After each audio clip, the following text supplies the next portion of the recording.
How, how you doing? How you doing? This your boy John Doe. John Doe. How you, John Doe? How you doing? How you doing? How you doing? John Doe. John Doe. What's up, people? This your boy John Doe. How you doing today, man? Oh, man. We back with another 2 cents because I can't do 2 without doing 3. You know what I'm saying? And I'm bringing to y'all my 2 cents on the Nintendo Direct that I just watched, which was pretty good. You know, I'm joined by a special guest. Well, not really special. You know what I'm saying? He a friend of mine. Real cool dude. A fellow cast member. A Wii U weirdo himself, Mizzah Tee. Hey folks, it's Mizzah Tee, the Mizzah Tee Show. Let's talk about that Nintendo E3. Oh, go ahead and give me your thoughts, man. You know what I'm saying? I'll come in and follow you in on this here. Let me know how you felt about it. Well, you know, being a Wii U weirdo, as you say, obviously, seriously, I really enjoyed the presentation. I thought it was very well put together. Hold on 1 second. I'm sorry. Hold on 1 second.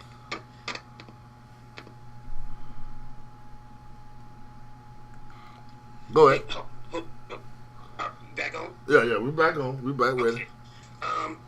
It was very well put together. I thought they did an excellent job presenting, giving it a show-like feel, because a lot of people were upset that it didn't, do the whole stage presence thing.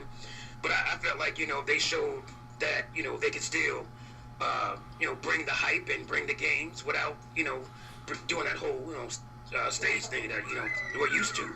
So I thought it was excellent put together, and the games that they showed, I would have liked to seen a couple more, but overall, I thought it was an excellent showing of games. So I was very happy, very impressed. Oh, okay. You know, I can't really knock you on that there, but when it came down to the games, like, dude, I actually liked the Kirby. The Yoshi Yarn looked real good. You know, that was a real good looking game. Hell, I was even surprised with the Toad game. You know, I'm surprised that they finally gave this man his own game, because I thought Toad would have got a game a long time ago, to be honest, you know. But if you know me and you've been following the old boy John Doe, man, when they was sitting there and they was talking about that Zelda, and when Zelda finally started moving, my jaws dropped.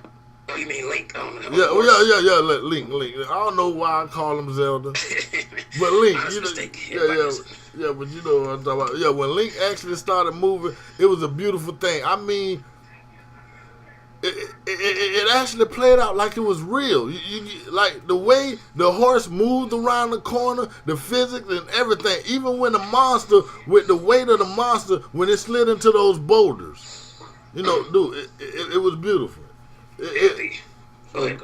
Go ahead. You come on. No, I was adding to what you're saying, is that the animation was amazing. It looked like some a animated film almost. You know, especially with the angles that they were using, and just the overall fluidity of it. It was just, oh man, I mean the wide shot itself was just, it was almost like a watercolor, It was just, but it was moving. I mean, it was crazy to me. I think they pretty much outdone themselves with the art style in this one, so I'm very excited for that one. See, now when it comes down to the art style, you know, like I said, I love the way the game looked. I love the way it played, but I was expecting a little bit more realism, especially when I seen the tech. I guess you say it's not a tech demo. You know, do you consider that a tech demo, what they put out? Well, obviously it was a demo, but the thing is, it was running on Nintendo Wii U hardware. Unlike, what you see most of the time, you get target renders, and in other games you see the graphical downgrade from there on. Yeah. I don't think Nintendo ever intended to make the game in that style. They were just showing something to get you hyped because everybody loves Zelda. Most Nintendo fans do. So I just think it was something to get you hyped, is to see the graphical capabilities of the Wii U. And as far as realism and realistic games go, I don't think we've seen that yet. But for me, and I think for Nintendo, they want to make games that will last, pretty much forever. That won't get old once new hardware comes in. Because you look at a game like Wind Waker, obviously it had the same kind of animated style to it, but it still holds true today. Like, I can go back and play that game without thinking, man, these graphics are killing me, and obviously they had the HD remake recently. That just makes it look even better. But Nintendo, they've never been about, giving you like ultra realistic graphics. The closest they've gotten to quote unquote realistic graphics is probably like a Metroid, Yeah. and even then you're getting really, colorful, landscapes and things like that. So for me, I don't think it's a graphical thing. I still think, you're going to still see that wow factor on the Wii U, but as far as like realistic graphics, but I don't think you're going to get that from Nintendo because that's just not their forte. So yeah. Okay. But other than the graphics, I really enjoyed it, man, and I got real hype and I got real giddy. And they didn't give a launch date on Zelda, but I'm guessing that it won't drop until sometime November of next year at the earliest.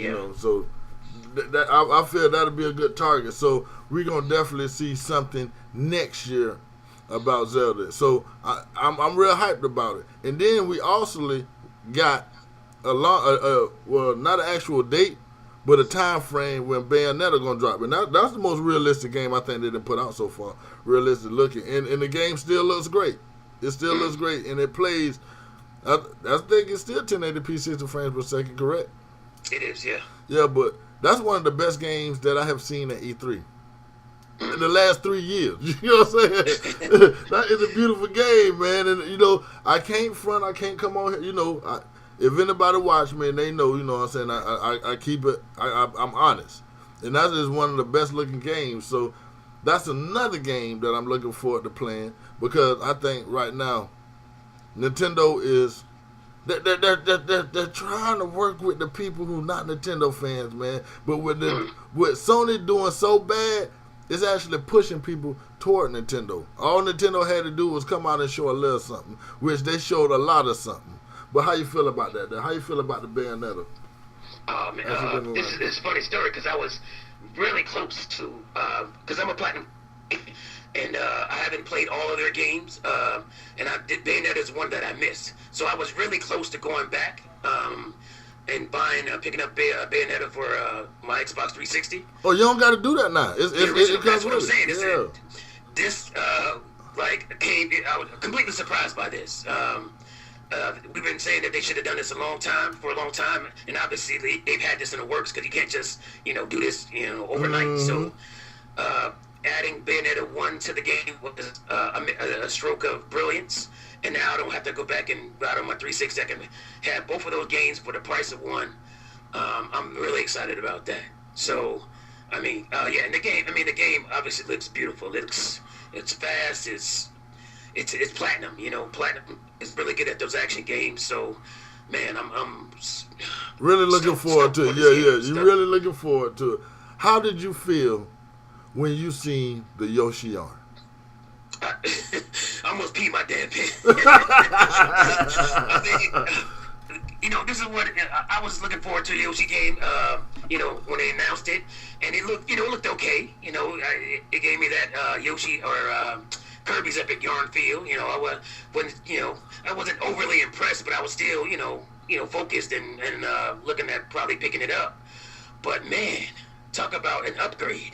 That game looks amazing now. Yes, it do. And all the little stuff that you can do in it, it's a real great looking game. It is. It's beautiful. Oh, go ahead.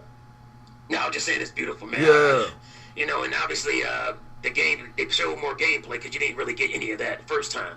So there's just so many little gameplay quirks that they're bringing back. It looks like stuff they're bringing back even from Yoshi's Island, the Yoshi Island games. So Man, the game looks amazing.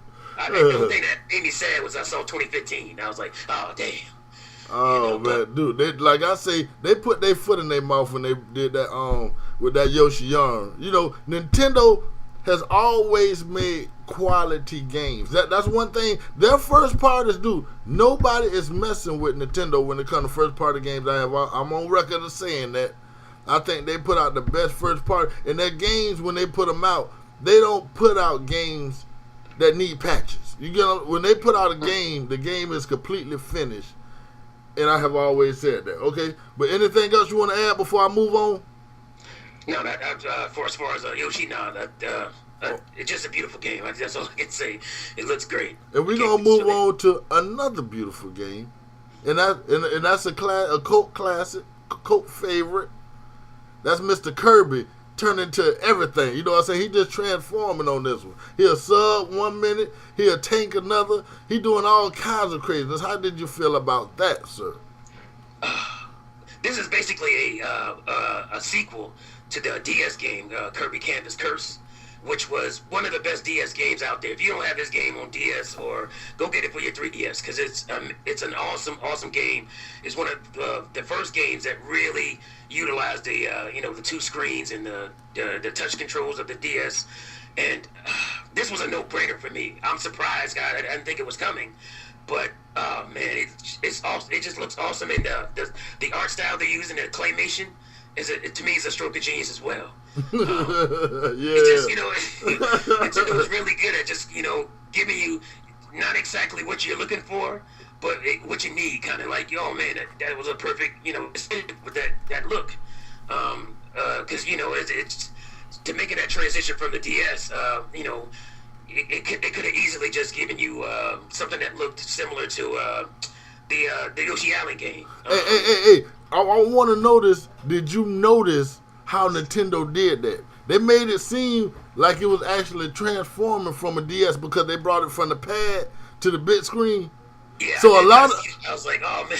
A lot of people thought it was a handheld game at first. I'm like, no, that's a Wii U game. A lot of people thought that because it was on that handheld at first. Yeah, that was a pretty smooth, nice trolling right there. yeah, dude. But the game looked awesome.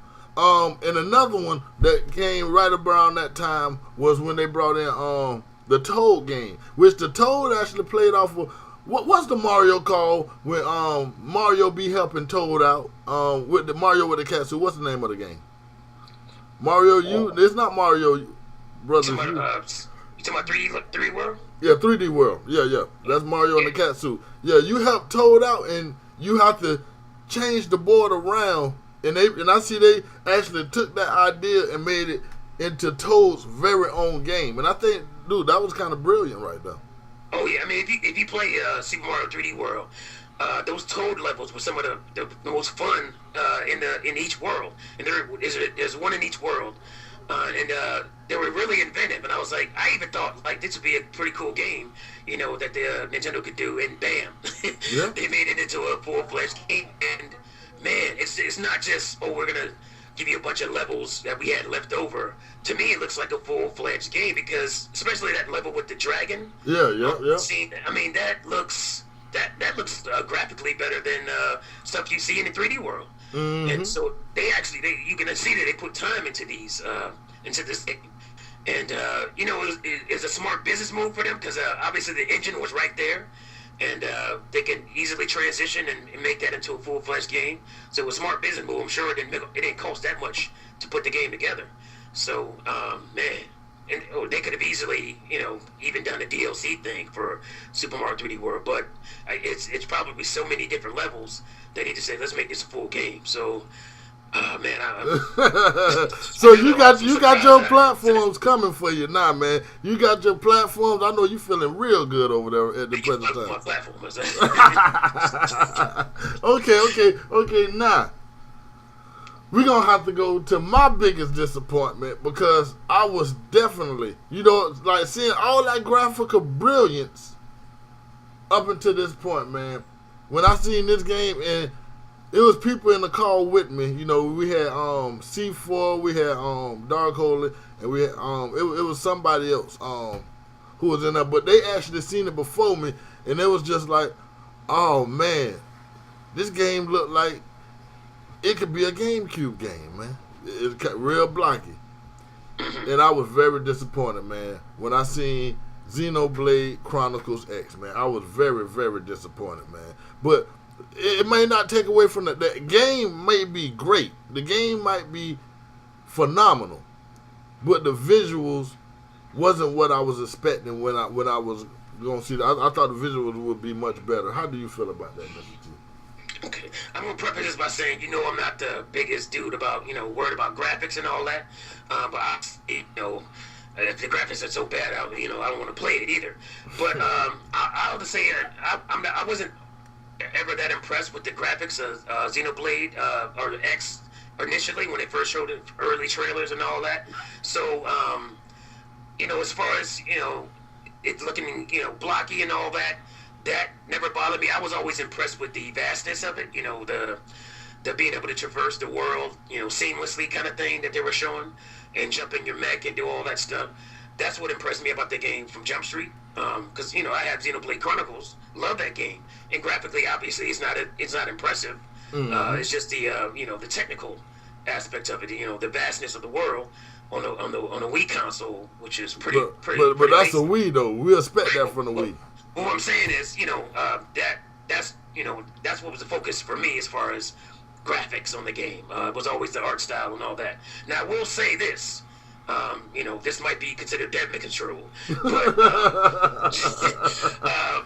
Nintendo has shown us in the past. I have references to that. Is that the game will get better graphically by the time it comes out, and we had that happen with Mario 3D World. We had it happen with Zelda Hyrule Warriors. We've seen that. Oh yeah, that look much better now. Much better, yeah. Right?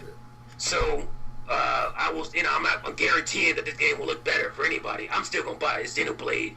It looks great enough for me. So I'm not guaranteeing it's gonna look better, but hold out a little longer because the game obviously. Is still in development. It was supposed to come out, slated to come out this year. Got pushed back, so maybe that's part of the reason. So just hold on for a minute. It probably won't get much better, but it should look a little better by the time it releases. So, but the thing about it, they did the things that I asked for. They gave me a release date for I don't think they actually gave the actual release date of Xenoblade, but they gave the month. Not Xenoblade, but Bayonetta, but they gave the month, right? Yeah, I can't remember if they gave an actual day. Definitely September something. I don't remember. I thought it was October 2014. I'm thinking of what you call. Yeah, October. They gave me the Zelda, which I was asking for, and they gave me a name for Xenoblade. Those are the three things that I was asking for, and they fulfilled all of those arguments. And I actually you just spoke about it, Hyrule Warriors. Actually, I looked at the game and I'm like, man, I might can get that and play it and might enjoy it. That one actually surprised me because when I first saw it, I'm like, man, I don't want to play that. That's a knockoff game. But seeing what they added to it, the little extra abilities and stuff like that that Link has, playing that game, I think it might be a pickup when I actually do pick up a Wii U. Yeah.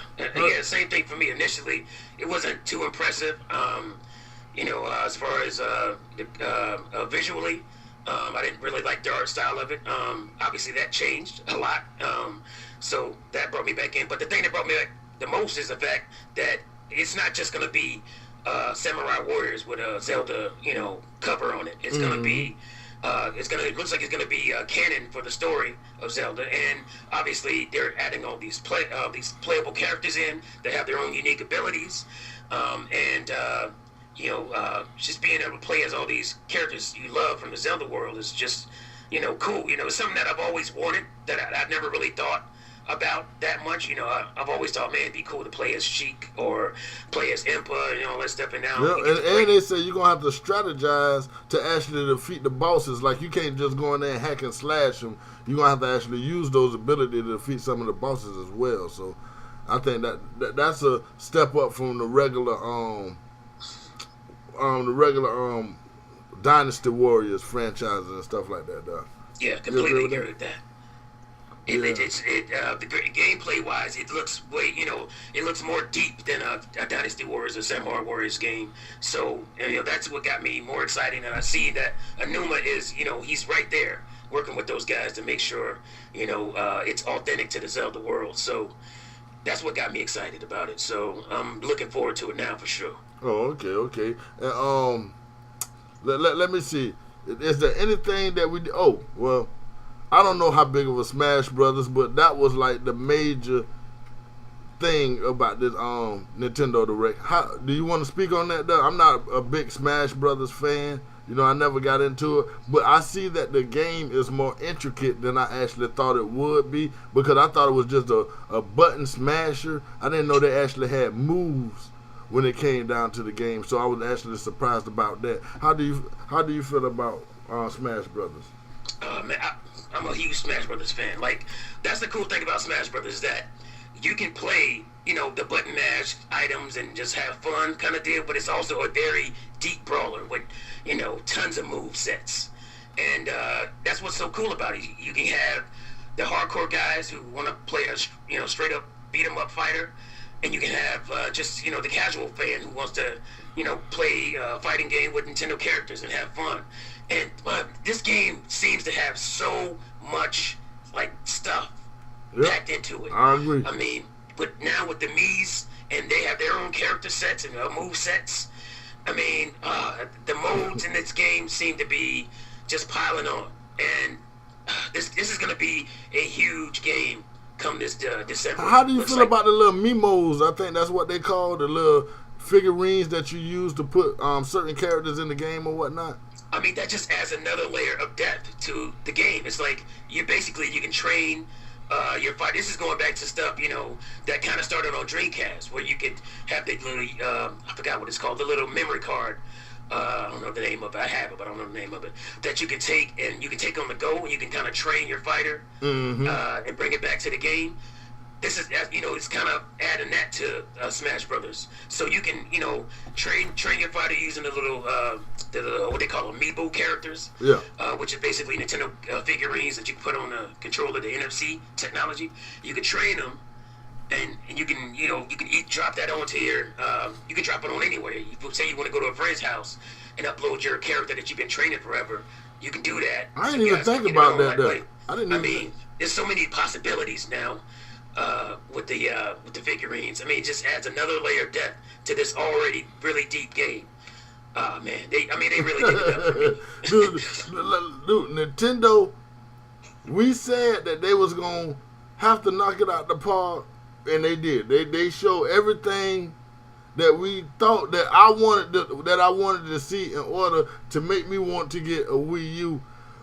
But a new system. You know what I'm saying? To me, the best part of this is that they're still releasing stuff. Like, there was stuff games that were announced that weren't in their digital event. That stuff's coming out in Treehouse right now. Like, Devil's Third. Is that what it's called? Devil's Third? That action game. No, I ain't even watching Treehouse, so I'm about to go back and check out all this stuff. stuff. Right now, and that's exclusive to Wii U. It's a lot of fanboys gonna be upset about that. It's gonna be a Bayonetta 2 situation all over again on that one. Oh man, you know you're gonna have to catch us up on this on your channel, man. We have to do a big thing because there's stuff coming out still. Like, I missed that, and some of my boys hit me up with that. I was like, oh wow, okay. That was the big game, the third party game, another third party game that's now Wii U exclusive. So that's a big thing too. And it's one of those action. It's like a Bayonetta 2. It's very action, very mature type of game. Where there's like first person shooting in it, there's third person slashing. It's crazy. I'm sure it's called Devil's Third. And man, it looks awesome. All right. Okay. With that being said, we gonna catch everybody up on everything this weekend. So if you don't know about the podcast, 9:00 Sunday. We gonna run through all the E3, you know what I'm saying, and cover everything. Even though I didn't did the little segments on what we have seen so far. Going to give you a grade on how do you think Nintendo did with the Wii U Direct? I'm gonna give Nintendo a solid A-. The only thing that wouldn't give them an A+ for me is that would have gave them an A+ is a little bit more Zelda, because we got just a little bit, tiny bit. And apparently Star Fox is around at E3 right now. So that's what hey, you brought that up. That's what I meant to ask you. Were you disappointed that you didn't see a Star Fox? Star Fox is at E3 in some capacity. They showed Miyamoto. They pulled a lot of it because I guess they wanted to save it for the Treehouse deal. Mm-hmm. So, and Time Magazine apparently leaked the story about Star Fox, and there are screenshots of Miyamoto playing Star Fox. Oh, so, how good does it look? You can't really tell. You know, all you can see was like the art wing in the distance, and it was hard to tell how it looked. But so that stuff is still coming out. You know, so. It's hard. I guess I'll give them a asterisk A-. You know, because stuff coming out, and that's what's cool about the way they're doing E3. So. All right, man. Hey, you got to keep us informed on the Nintendo. You know I don't follow Nintendo hard, so this weekend I'm gonna be looking forward to you to definitely get at me and let me know about what's going on with Nintendo. But I'm gonna look into it as much as possible and try to find out it because I love Nintendo. I have always loved Nintendo. I'm about to get back into Nintendo now that I have seen things that actually get me excited for Nintendo again. You know, like I say, what really set it off for me was that Yoshi Yarn. That, even though, like, people think, you know what I'm saying, these games is kiddie. Like, you can't. Curse of the Brotherhood is one of the best games that has come out in 2014 in my eyes. This is my opinion. You know, and if everybody watch my channel, they know I love Viva Pinata. You know, these are not the shooter type, the bro shooter games. You know, these are simple games that you can enjoy. And when I seen that Yoshi Yarn and that Kirby, those look like games that I can enjoy. Even a Toad game. You know, all of those games look like I can enjoy. But that Zelda just put it over for me. So when they come down to my grade for their Wii U Direct, I'm gonna give them a B plus. I'm gonna give them a B plus. It would be an A if they would have gave me the graphics that I like for the Zelda, but they didn't. But the art style and the physics, I love that. You know what I'm saying? And even the game, I think I'm gonna love it as well. And that Xenoblade Chronicles really put a bad taste in my mouth. But like you said, it could have asterisk because next year that game could look absolutely gorgeous. We never know right now, you know. But anything else you want to say before we go on and close this out? Nah, I'm about to fall off my seat of excitement with Nintendo. I mean, I think they really did it up this year, and they had to. They pretty much had to. So. Man, I'm excited. I think it's going to be a big year for Nintendo and going into next year. So, yeah, play Nintendo, fools. Yeah, play Nintendo, fools. Hey. But I got one other thing to say. I might be a Wii U weirdo sooner than later. Even though I call Mizzah Tee a Wii U weirdo, I might be a Wii U weirdo sooner than later. And on top of that, I want to put it like this here. You might disagree with me on this one, Mizzah Tee. This might be a slight disagreement, but when it come down to winning and losing E3, we are the winners at the end of the day. Exactly. Because they all fighting for our money. So them competing with one another, they all competing to get our money. So it winner losers. So I'm not going to say Sony won, Microsoft lost, this, that, and the third. You know, we give it the grades, and you know what I'm saying, and y'all decide which one y'all like the best. You know, I feel Nintendo did a great job, whether they was there or whether they was in Japan and filmed this thing a year ago. It was still a great presentation, you know, that they brought to us. And hopefully everybody got to see it. It was beautiful. It was absolutely beautiful. But with that being said, go on and say your outro, Mr. T, one more time. All right, fools, it's Mizzah Tee of the Mizzah Tee Show. I really enjoyed this little quick little podcast we're doing here about Nintendo's E3. You know, look forward to more videos from me coming up soon, and definitely check out Doe. And yeah, play Nintendo, fools. All right, people, this your boy John Doe. Hope you guys enjoyed it. Make sure you check out the description. Mr. T channel will be down there, and I'm out. Later, people. Yeah.